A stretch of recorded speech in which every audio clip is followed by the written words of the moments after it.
Ladies and gentlemen of the jury, I stand before you today in defense of my client Horatio and his rightful claim to the throne of Denmark.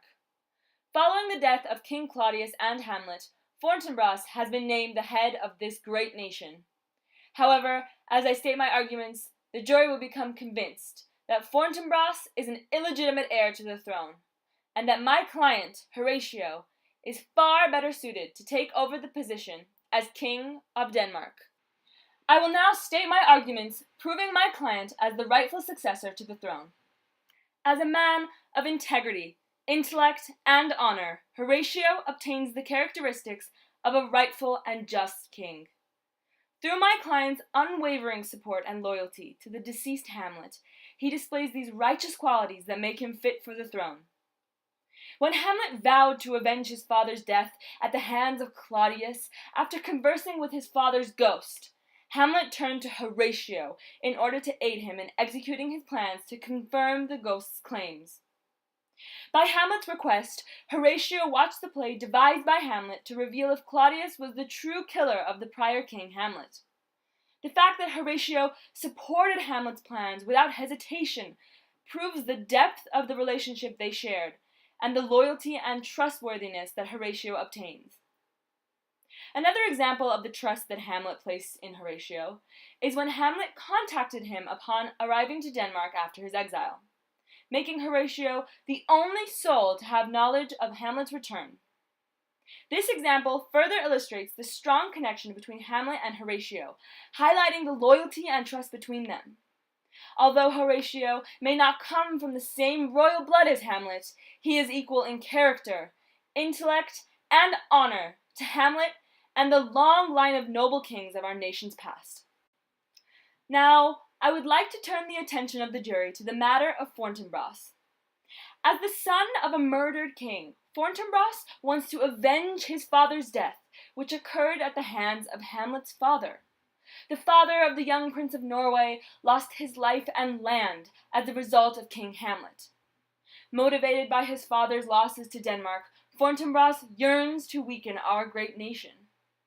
The prior king of Denmark, Claudius, confirmed this statement when he sent a letter to the sitting king of Norway telling him to contain his nephew and impede his attack on Denmark. This knowledge of a disrupted planned attack by Fortinbras on Denmark, as expressed by the prior king Claudius, reveals the young prince's goal to avenge his father through causing turmoil within our nation. As a result of our prior king, Fortinbras was forced to devise a new plan to destroy Denmark, this plan being to claim the throne. Fortinbras had the motivation to manipulate Hamlet during his time of weakness and ill judgment, in order to attain his ultimate goal of revenge. He achieved this manipulation by fighting Hamlet for a worthless piece of land, creating the image of a noble man who values honor above the gain of power or money.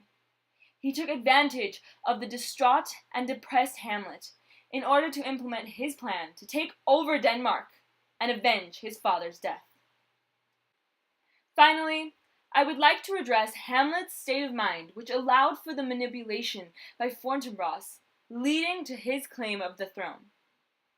Although not clinically insane at the time, as proved through the testimony of the opposing counsel, Hamlet was not in an entirely stable state of mind when he made the decision to name Fortinbras as the King of Denmark. After learning of his father's death at the hands of Claudius, Hamlet became distraught and swore to avenge his father's death. He committed a plethora of murderous acts and contemplated suicide because of the betrayal he learned of. He began war and risked the lives of Danish soldiers and civilians in order to bring honor to his deceased father. He endangered the future of this nation because of the claims of a ghost. Although one may argue that Hamlet was sound of mind, it is clear that his judgment was clouded as a result of learning about the deceit and betrayal committed by his own blood. Because of Hamlet's poor judgment at the time of his decision as to who should succeed the throne of Denmark, the validity of his choice to appoint Fortinbras as king can be called into question.